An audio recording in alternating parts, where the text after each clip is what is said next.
Today's guest is Dr. Kyle Wulfsohn, a homeopath from Durban, South Africa.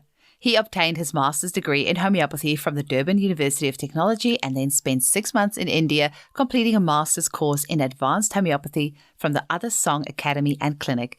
It's headed by the world-renowned homeopath and healer Dr. Rajan Sankaran, who has also been on this show. Since then, he has continued his homeopathic career in India, firstly interning at the Other Song Academy and then becoming involved in the organization and teaching of international courses in advanced homeopathic approaches to homeopaths from around the world. Along with the furthering of homeopathic education, he enjoys the clinical aspects of homeopathic practice, devoting much of his time to working at the Khula Natural Health Center, a rural clinic in Africa, as well as seeing patients in his private practice.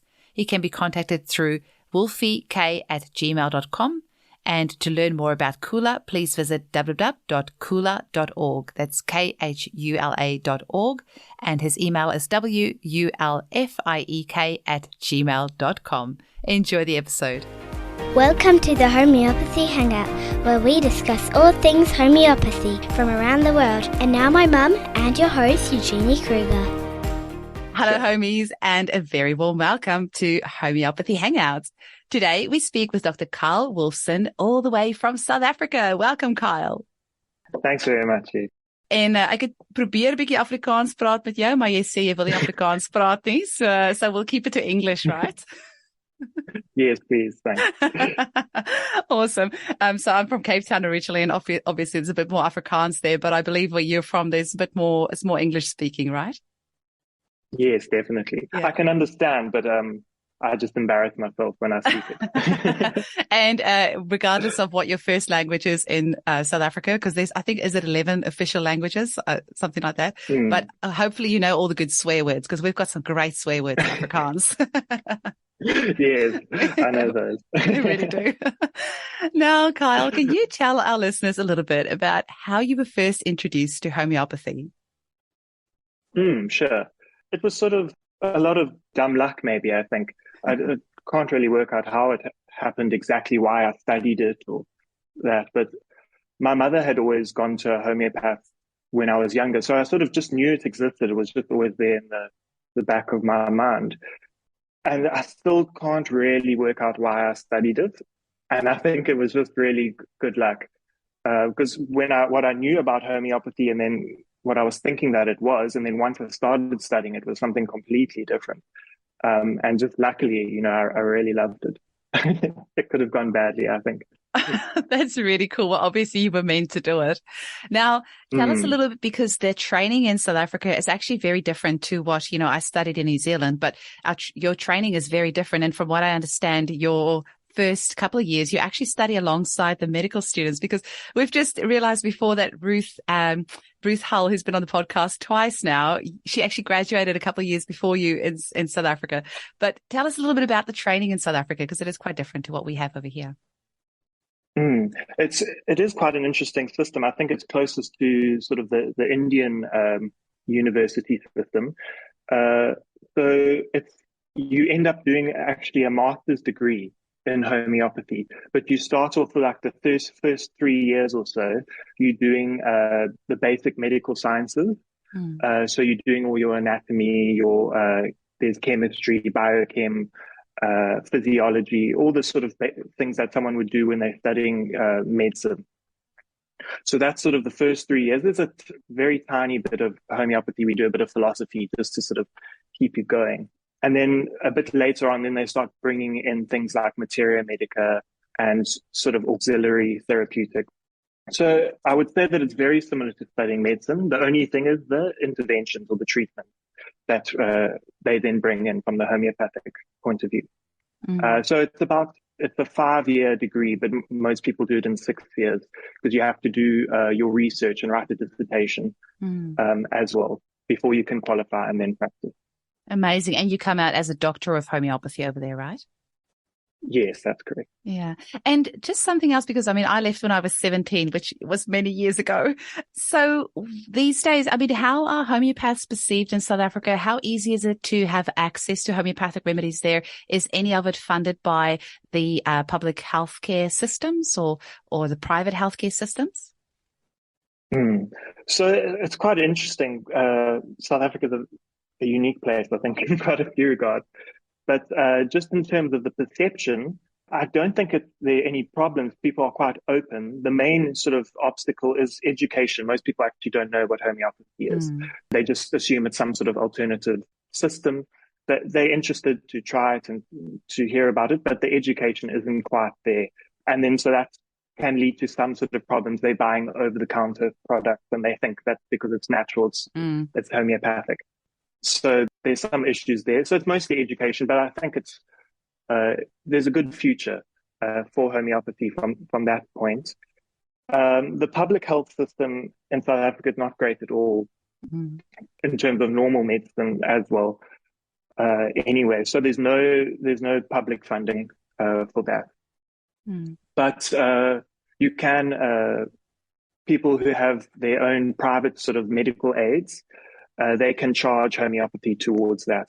So some medical aids do cover homeopathy. So that's good as well. And then sort of another aspect is just the scope of homeopathy in South Africa, sort of compared to maybe other countries. Mm. Because it's very good. We have a very good scope of practice. You know, we can diagnose and we can treat Wow. pretty much all conditions. So there's no real limitations on that, which I think that's the best part about it. Oh my gosh, that really is, because, you know, you guys are head and shoulders above where Australia is at the moment, because the government took our ability away to be able to claim from our private healthcare for homeopathy on April Fool's Day, 1st of April, 2019. Oh, no. So, you know, of all the days, it was just such a punch in the guts. So we're not able to claim on our private healthcare funds anymore for homeopathy. And the crazy thing is nobody ever got a discount on their private healthcare. They kept on charging the same. And the other thing is that, you know, your scope of practice, the fact that you are able to diagnose, and, you know, that's really wonderful, because it obviously gives you access to treating so many advanced cases that we might not see otherwise. And Yes. as to access of remedies, how easy is it to get hold of remedies over there? That's not the easiest thing. We do have a few sort of homeopathic pharmacies, but they mostly deal with homeopath. So to get a remedy, you generally have to know a homeopath, which, you know, it has some drawbacks, but there are also some good things about it. It should be more easily available, especially for the more educated about homeopathy. But it sort of stops some of over-the-counter issues where people just go and sort of self-medicate and then it doesn't help and then they give homeopathy up. Yeah, So I hear you. It's a bit of double-edged tight line. sword, hey? Because you want to empower people, Mm. but at the same time, if they're not using it correctly and not getting results, they're going to think that homeopathy is not working, when really it's probably just not the right remedy for them. Now, you also did some advanced training in homeopathy with the amazing Dr. Rajan Sankaran, who we've also had on the show. What was that like, and what made you decide to, you know, pack your bags and head over to India after, you know, after already studying 5 or 6 years, then going and doing more studying? Yeah. Well, as I said, with coming to homeopathy, that was a bit of dumb luck. And then this also sort of worked out, you know, just the universe pushing me in that way. Yeah. Because the education system also is a bit difficult here. Everything takes, you know, 100 years, bureaucracy everywhere. Yep. I do remember that part. Yes. So I'd written my dissertation and I'd submitted it. But you can't practice until it's been marked and you graduate, obviously. But they just didn't mark it. It took forever, you know. I think I had submitted, and a year later, I hadn't heard a single thing about it. And I was probably a bit naive, and I just hadn't followed up.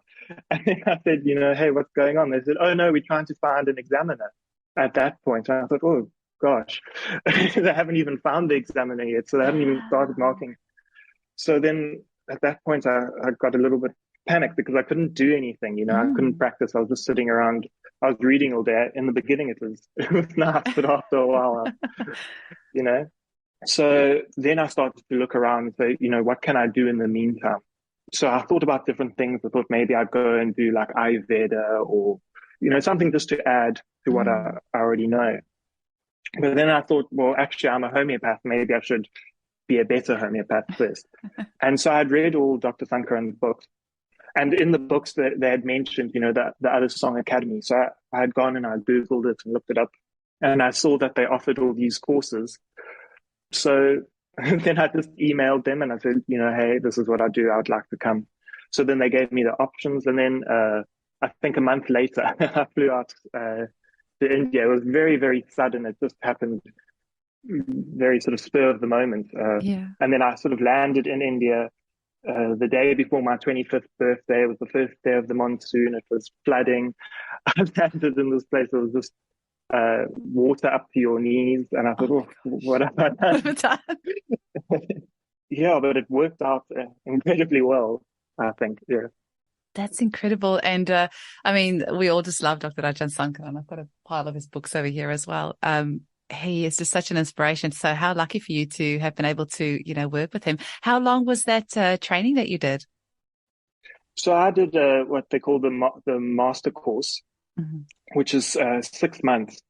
And it's honestly an amazing experience because it's so much more than just, learning from Dr. Sankaran. It's obviously just inculcates his whole sort of journey and that, Mm, and you meet so many other people. There's so many amazing teachers at the other song mm, that you really get so much exposure. And to the fundamentals, I went there thinking, okay, I'm going to learn, this high level of sensation homeopathy. yeah.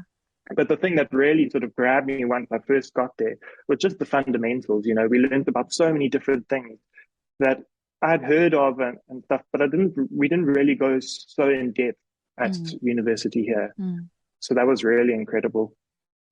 That's beautiful. And how did it then happen? Because you were still involved with the other song and with Dr. Rajan Sankaran, because after I interviewed him, I asked about, this master training and stuff that he's doing. And then he CC'd you and he said, well, get in touch with Kyle. He's the one that's got all the information on this.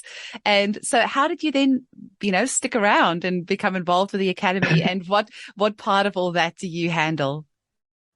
Yes. Well, so then there was more dumb luck along the way. I'm So sensing a theme here. yes, yes, definitely. So towards the end of that 6 month of course, I was just loving it there. Obviously, they'd eventually marked my dissertation, Good. so I was qualified. But I thought, oh, I'm not ready to come back yet. There's just still so much that I want to do and learn. So from the master's course, what they generally do at the other song is they would select sort of two students to do an internship then. So they like two floors basically there were two floors at the other song. There was the 10th floor where they did all the 8th floor where they did all the teaching, and then on the top they had the clinic. Mm-hmm. So mostly when I was doing the course, I was just doing all the lecturing and that. But then I asked them if they would let me be part of this internship, if they would consider me. So they spoke about it and then they said, okay, we'd like to have you. If you want to stay, we can find a place for you. Wow. So then I stayed on and I did my internship there. So then I was basically in the clinic for 6 months. But towards the end of that, COVID happened. And so I was there, and actually also you meant to have 6 months on your passport from the end of your travel or Yeah, for yeah. the ticket. But they actually just let me through. I think I had maybe 3 months, like it was very close. And then, I don't know why they let me through, but it Dumb was luck. an accident. Yeah. So then while I was there, during COVID, my passport expired and my visa expired. Oh my God. And trying And I to was get a just sort South of African stuck. passport renewed is that's nightmare. Yes. But actually, I didn't try very hard, I must be honest. Okay. I was quite happy. I was really enjoying where I was staying. I was just loving it. So I got really involved then during COVID because there was all this other stuff that was going on. Of course. They were asking me to help out with this, with that. And then suddenly, because Dr. Sankaran couldn't travel, various groups had asked him if he would do like Zoom teaching. Mm. So we had been sort of interacting a bit towards the end of that period. So then he said to me, would you like to help? You can organize and set the curriculum and do that. So then that's how I sort of snuck into that Wow. avenue then.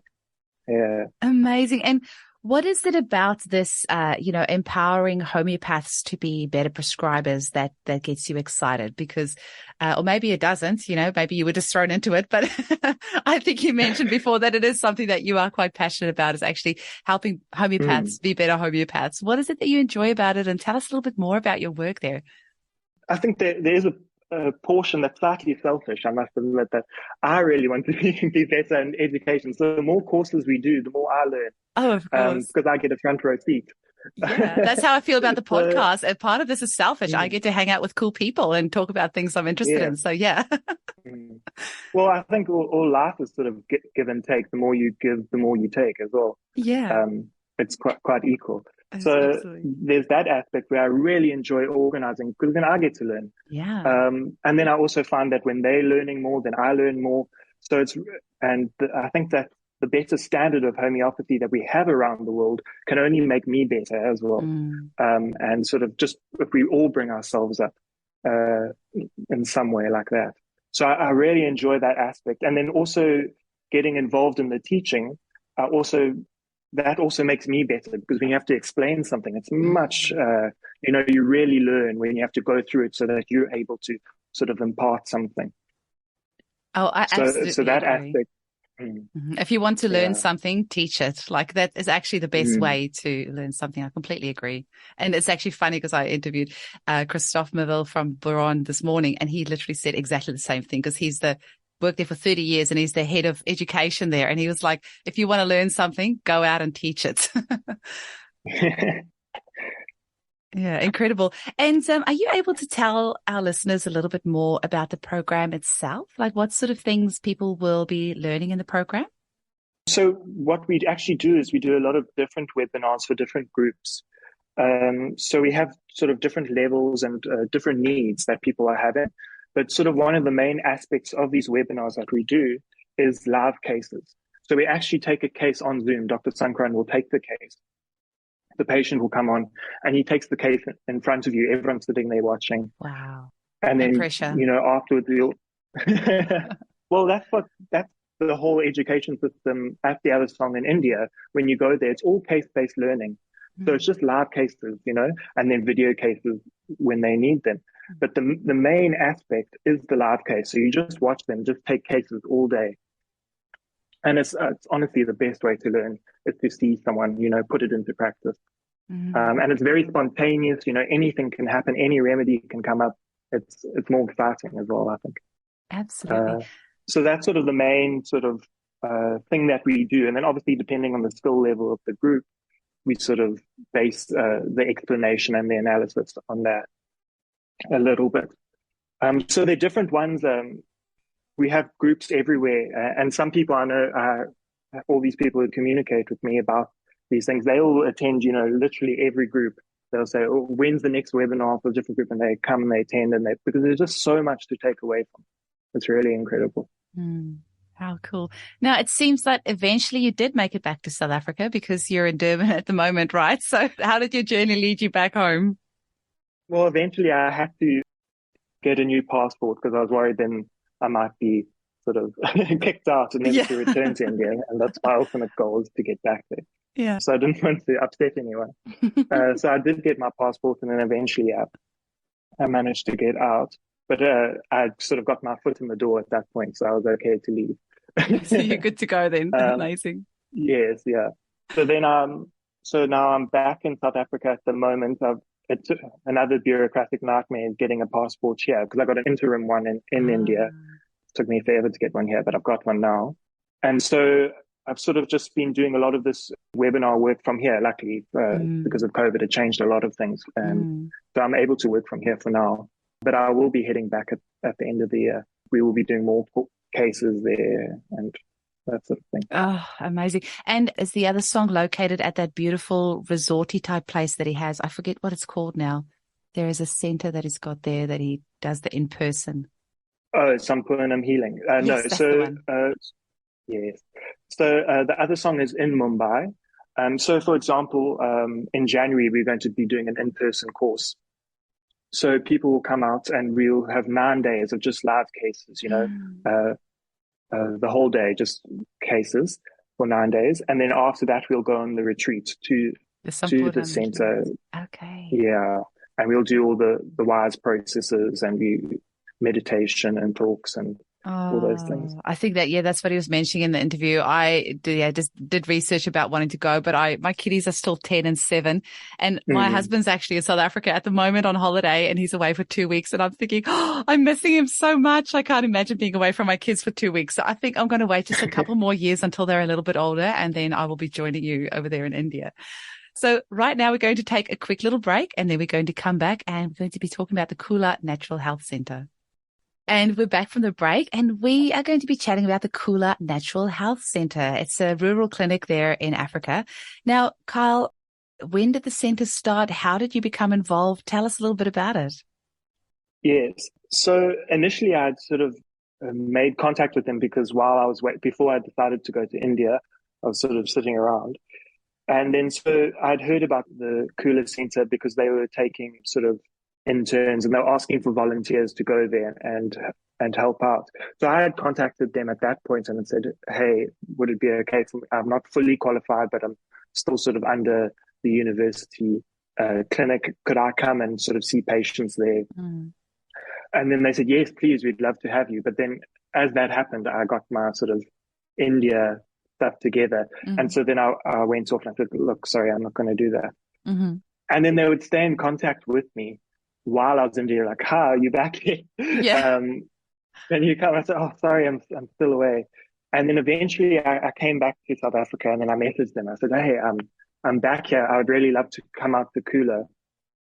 And then so it sort of worked out from that point. Just to explain what Khula is, it's a non-profit organization that we have up in KwaZulu-Natal in South Africa. It's in a very rural area. And basically, it's just a clinic that we set up in a village. And so we help all the people in that locality, and people come from all over. It's actually massive. People travel for hours and hours and hours in the public transport to get there.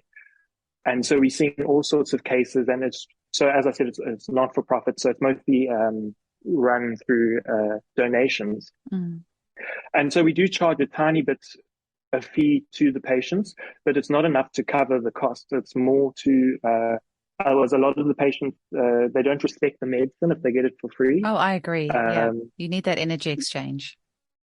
Yes. Or they might think that it's sort of witchcraft, because I think nobody trusts anything that they get for free, especially here.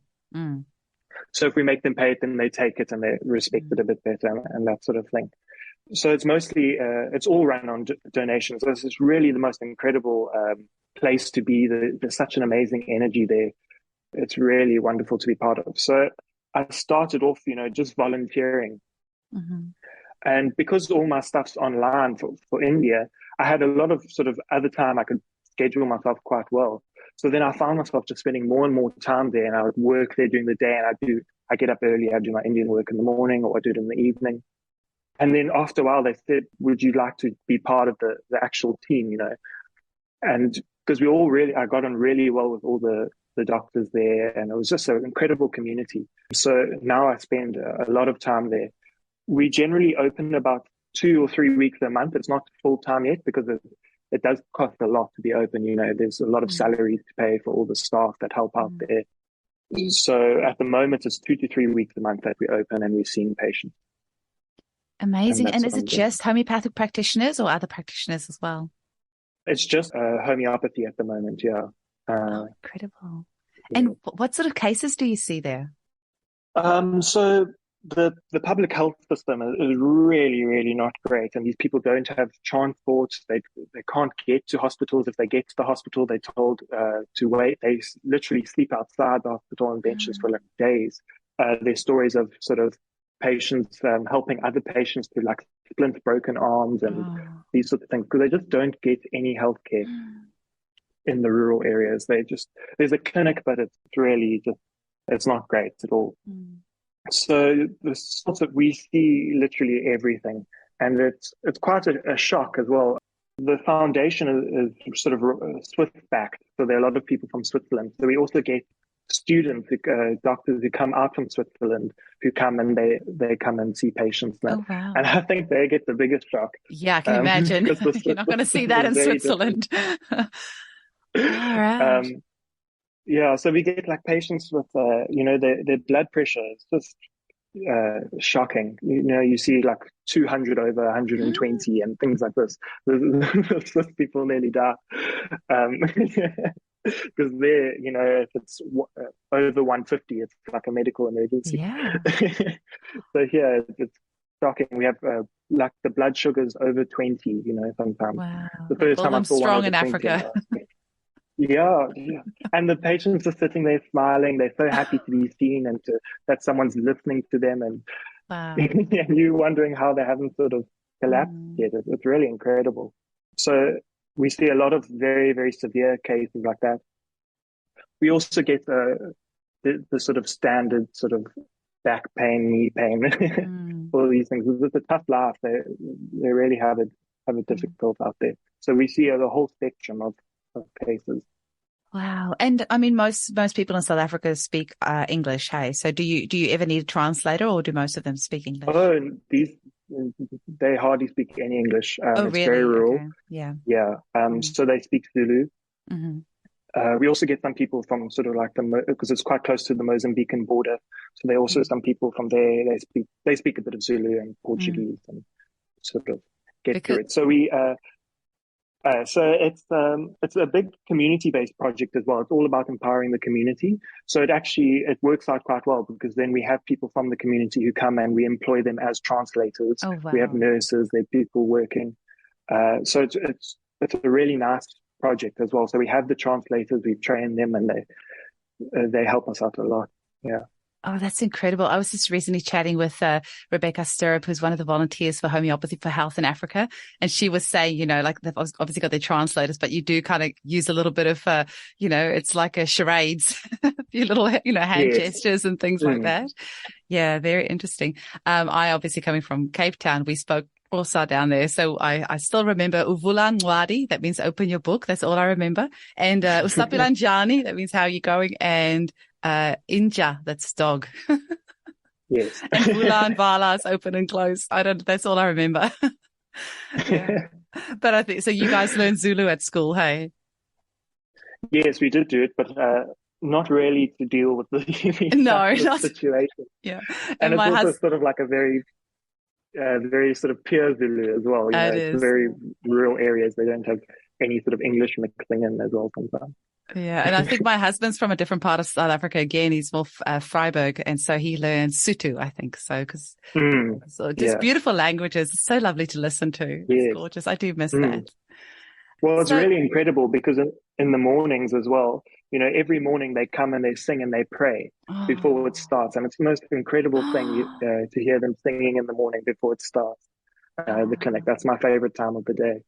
I wonder if they would ever let you, culturally, I don't know what the, rules are, but it would be amazing to take a video sometime and we can upload it onto the YouTube channel for our listeners to see, or maybe even one day do like a little live, video when you're out there, like we've done with Rebecca, just so people can see what's happening, and just seeing where homeopathy is reaching and all the different people there. No, we can definitely do that. They love, giving testimonials and videos. They love that. Oh, cool. So we can do the live streaming might be difficult because the signal's not so great. Oh, really? But, Amazing. There's not much connection, but videos are easy to do. Yeah. Incredible. So, and if people want to donate to this organization, how do they get in touch? So the website is in the show notes. They can just Google Khula Natural Health Center, and they can go there, and there's a Back About It page, and they can donate. Excellent. And just get in touch as well. We can discuss it and see how you can help best, because there's so many possibilities. Yeah. And do you know what? I've had a couple of emails of people asking me, where are the show notes? So do you know what? I'm going to give the web address just for those people that don't know where the show notes are. It's khula.org. So khula.org if you want to get in touch and find out more and donate. Excellent. So great, Kyle, is there any last message that you want to leave our listeners with? What sort of message would you like to share with them about homeopathy? Also share with them how they can get hold of you personally and whether you're still taking on new clients, but just leave our listeners with the last little message of what you want to, bring out to Mm. them? Well, I just think from my own personal experience with everything that I've seen in India and now here at Khula is just the power of homeopathy. It's really just the most incredible thing. I've seen, just incredible cases which have just gotten so much better with just homeopathy. And it works also with other modalities as well. But just the power of homeopathy is so incredible. And especially to the homeopaths, I really encourage them to invest in themselves and to educate themselves as much as they can to be the best homeopath that they can be. And I think it's really such a rewarding job. The more you learn, the more rewarding it is. It's really incredible. So that's sort of my main message, I think. Yeah. And how can And people get hold of you? yes, so they can just email me. It's wulfiek@gmail.com. They can contact me, and if they're interested in any of these aspects that we spoke about, they're welcome to Amazing. contact me. Oh, well, I've been looking for a homeopath to refer people to because I have clients or friends and, family in South Africa that are looking for a homeopath. So I'm excited to be in touch with you. And hopefully I'll get to join you in India in a couple of years' time when my kiddies are a bit bigger. Yes, or even here in South Africa, either way. Yeah. It was lovely to speak with you. Thank you so much for your time. Sure. Thank you for having me.